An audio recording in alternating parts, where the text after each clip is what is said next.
So welcome to Men on Scandal. It's our weekly show where three men give you a man's perspective on scandal. And with me is, of course, Mark Clark and, of course, Troy Johnson. Hello.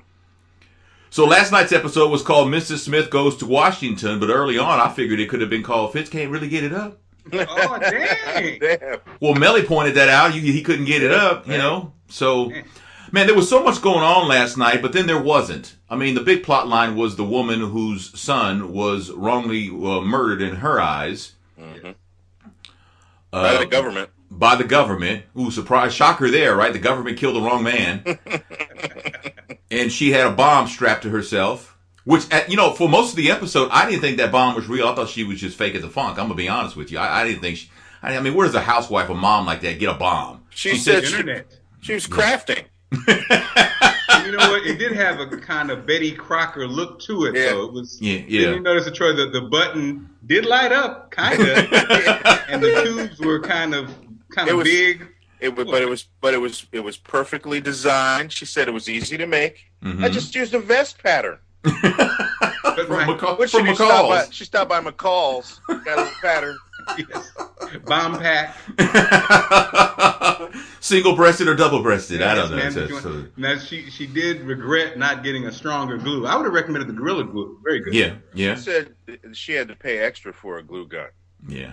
She had to get like an industrial. Yeah, she had to get a real joint. She get like a gun Uzi. She had to get the bomber's glue gun.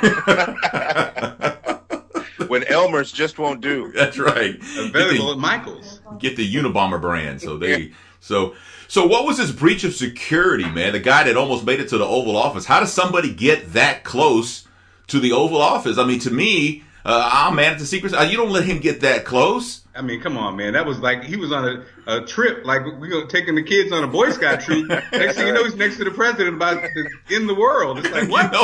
How did he get that? And what's this Remington thing? What is that about? I don't know. It must be a bad shaver. I don't know, man. The Remington file. Does this go back to the Fitz and Jake thing? Is that? I don't know. Or is it Eli project? It's an Eli project. Yeah. Maybe so, because Eli did go and visit him. Yeah. And then when Eli comes out of the mobile home, Huck's right there with a gun, nice shiny one with a brand new silencer on it, man. And then but he couldn't pull the trigger. I thought he was going to pull the trigger. Now, okay, are we to believe that Eli got that guy cuffed to the table? Yeah. Unless Eli has some strength in that nose wart. You know what? That Eminem has strength. Well, stop that. Joe Morton is a fine actor. Stop that. But you saw that dude, man. That dude was like a ripped, old, wiry, voice. Yeah. He let, obviously he drinks no cream in his coffee. No filter in his cigarette. We're supposed to believe that. And then Eli. He was sitting at the table drinking shots. Yeah, he was drinking shots at the table, Come on in, man. Come on in. Man. And Eli got him to cuff to the table and knew that Huck was going to follow him and knew that Huck would finish the job. That's a lot, man. I mean, hey, I love you, Eli, with that got to be the best line, but damn. You that good? Well, see, I thought the line of the night was Huck when he told the guy, he goes, "I'm going to write you a beautiful suicide note, I promise." When he told him that, I was like, wow. Wow. That's got some problems, man. Yeah, he's got some serious issues, man. I mean, we all kind of knew he was a little strange and a little different, but he is seriously wounded from that ordeal being thrown in the hole, man. I mean, that really, he wants consequences and retributions. I can't say I blame him, but for a minute there, I was kind of when Olivia Pope towards the end asked him, "Did you kill my father?" and he hesitated for a while. I was like, "Oh, heck, here we go." Here we go. That would have been an interesting twist because we now also realize that Huck could have snapped her neck like a twig. This is true. Yeah, he really could have done that, man. So, but there's such a fine line that these people are walking with this guy. He is a sociopath. Yeah, just hanging around, taking a sick day. Yeah. Let a sociopath take a sick day. Really, you need to be at work every day. No off days, no annual leave, nothing. You need to be at work. No spirit day. No spirit day, man. 4th of July, your ass better be in the office. Man. So this Chris Lawrence, the son, he apparently was accused of being a recruiter for terrorism, when in actuality he was a patriot. He was somebody who was undercover, had worked his way up into the terror organization, and was given the country some vital information. And of course, he was killed because he was actually CIA, and the FBI, I guess, didn't know. Another case of the FBI and the CIA not talking to each other, right? Yeah, pretty much. Yeah, and then the president's explaining this to Olivia Pope over the phone, which seems strange to me. Yeah, but he says there's 50... I know you're standing in front of a woman with a... I think Troy froze up on us, man. We got to get... Uh-oh, there he is. In my head? Yeah. Okay. There you go. You're good. You're a little blurry, but you're good. I said, let me go back and do my whole joke again. The president on the phone with Olivia. I know you're in a room with a woman with a bomb, but here's what happened. yeah, and he did tell her, that there were 57 lives in the balance. Yeah. That if she told this mother the truth, that those 57 people would die, and Olivia Pope said she did not understand that. And I was like, well, that's a lot. I mean, that's a heavy phone conversation. I don't know. Yeah. And to process all that, I didn't know what she was going to do. Right. I was at the edge of my seat. Olivia takes a lot of liberties with Fitz. Yeah. She takes a lot of liberties. Well, kind of going back before even the conversation on the phone. Yeah.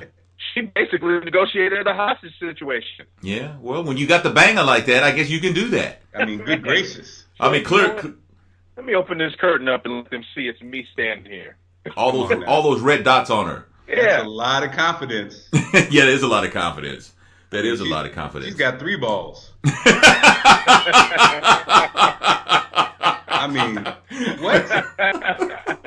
I mean, Fitz rides with you, but does all the snipers ride with you? Man. But in the end of that ordeal, man, Mama go boom. Yeah, it's too much. She joined her son. Yeah. It's just that's really too bad that happened. But it was pretty interesting. Thank God Olivia was just steps away from getting blown up herself. It's always a good idea to let the person with a bomb be the last one out of the room. She pushed her out. Didn't you get your ass? I'm about to blow up. No, really. What's up with that SEAL team? All right, come on out. Come on. That was nice. You with the bomb. You come out last. Wait a minute. We're forgetting something, guys. What's that? Ernie Hudson's back. Yes, I did notice that. Yeah, Ernie Hudson was back, man. And the hair technology has improved. So now Ernie, who's been in Hollywood since the 60s, now has hair like Gable, baby. No more Jerry curls. That's not all him, man. Man, no S curl. He got it's a newfangled thing that can tame the roughest naps and give you that look, make you a star. Yeah, you gonna cut on Ernie like that, man? He looks good for his age. Well, it's shout out to his Kellogg commercial from the 70s. Go way back. Way back when he was a gym teacher. Well, it was Throwback Thursday, so hey, there you go. So Melly decided she was going to get drunk. I don't know why she decided she was going to get drunk, but she was drinking hooch. In the White House. Yeah. And she wanted sex on the table. I got to admit that she's not my favorite, but she's turning into my favorite. Because that was my favorite probably scene, to be honest. Yeah. Because she was just talking mess. Oh, yeah. No, I didn't want her to blow up. No, I did. It was like, wow, that's some wife stuff right there. Man, that's some women. See, guys, we don't think like that. So it was great to see the insight into that mind. Like, yeah. No, I don't want to be a martyr. No. I'm gonna be right here. I was kind of surprised that the horn dog that the president is, that he didn't take her up on that offer on the table, man. Hey, I think she Huh? she half-heartedly threw it out there. You want to have sex on the table?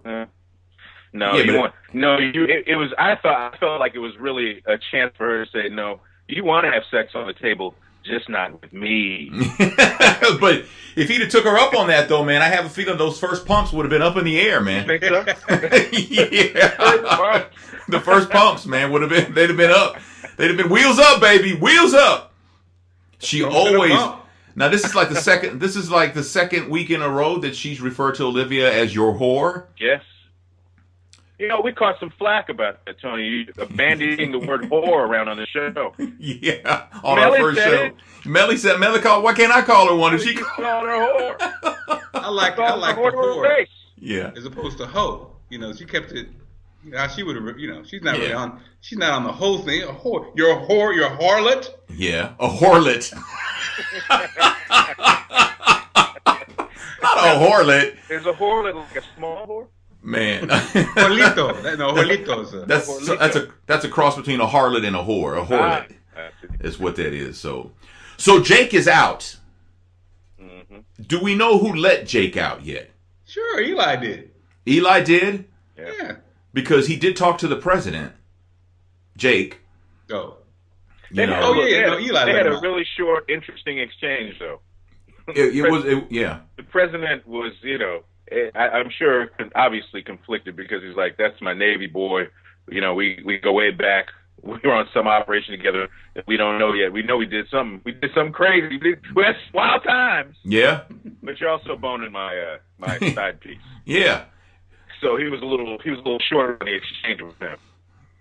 And you get the feeling that that's a major problem now between the two, because I think that's why he was short with him, because you slept with my side piece.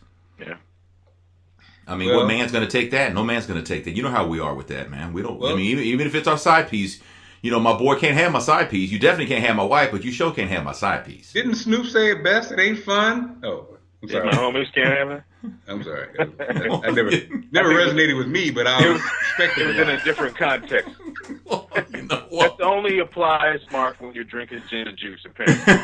Well, okay. Well, there you go. There's rules to this. It's got levels. Levels, yeah. So the exchange that was pretty good too was between Cyrus and I can't think, David. Yeah. The guy who David Cyrus. Rosen. Yeah, he threw a bone at him, got him a job. Yep. But then he seemed to Cyrus was shutting him down, man, and then David was like, no. David fought back. Yeah, he did. Cyrus was hit with a body blow. One after the other, and then he just shut him down, man. Well, he's the one. He saved it. He saved Cyrus when he ended up giving up the information on the election. Yeah. And Cyrus in his "I'm in charge here" mode forgot all about that. Oh, he reminded him though. Yeah. You wouldn't be here right now if I hadn't let go of that file and gone public. The mole. And props to David's hair, man. David looked like he revamped his whole look. Well, he got a permanent gig now, Mark, you're still stuck on his retro look from last week. Yeah, goatee and everything, yeah. Looking kind of sharp. Whereas my mother would say, he looks really sharp.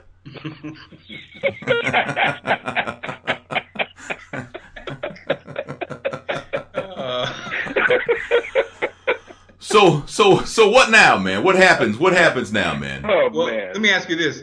Did you guys appreciate, I noticed it was dark, pretty dark, the episode was pretty dark, and it was a lot. I mean, it was a lot It was a lot. This was going to be a throwaway episode, to be honest, because like you said, Tony, you kind of mentioned earlier, there wasn't a lot going on, and with the preview, okay, this is going to be the bomb episode. Obviously, this a woman, bad sign. Yeah. When you're cast on a program and they hand you in your wardrobe, they hand you a bomb, that's not going to be your next. So I thought it was going to be like a filler episode. Now again, this is going in a Shonda Rhimes. Okay, we got to stretch this thing out a little. We can't give it all. So what if we throw in this and then and then that kind of bridges us to next week, and we can really have, the main storyline carry on. Right. But, I mean, there were some other little tidbits dropped in there. I have to give them credit.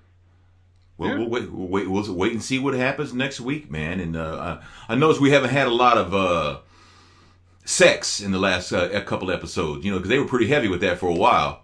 Because a couple times my kid walked in the room, we had to hit the pause, and one time we actually had to turn the TV off because we didn't get to the pause in time. We were fumbling the remote, because you don't want your kids seeing that. Yeah, so true. But we'll see what happens. She's 14 now. I was talking about my 29-year-old.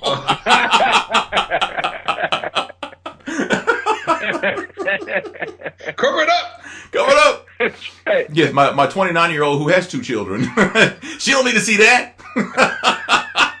Don't want to traumatize her. Man.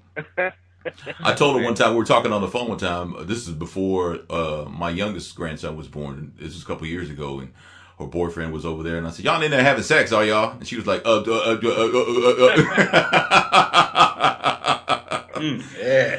Well, that is Men on Scandal. This is our weekly show where we recap it from a man's point of view, and hopefully you enjoyed it. If you did, give it a thumbs up. Please subscribe. Share it means a whole lot to us. If you share this, we may show up at your house and do the show. That's right. That's true.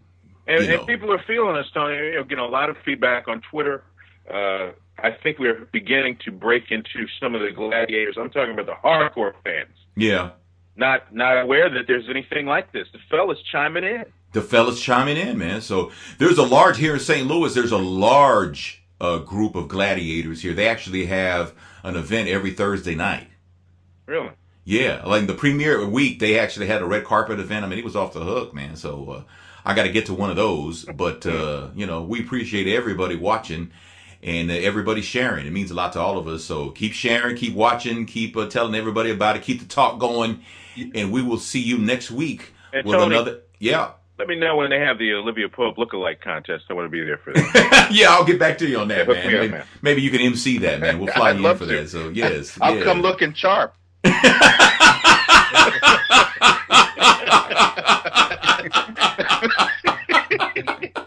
That is Men on Scandal. Mark Clark, Troy Johnson. I'm Tony Scott. We'll see you next week. Peace.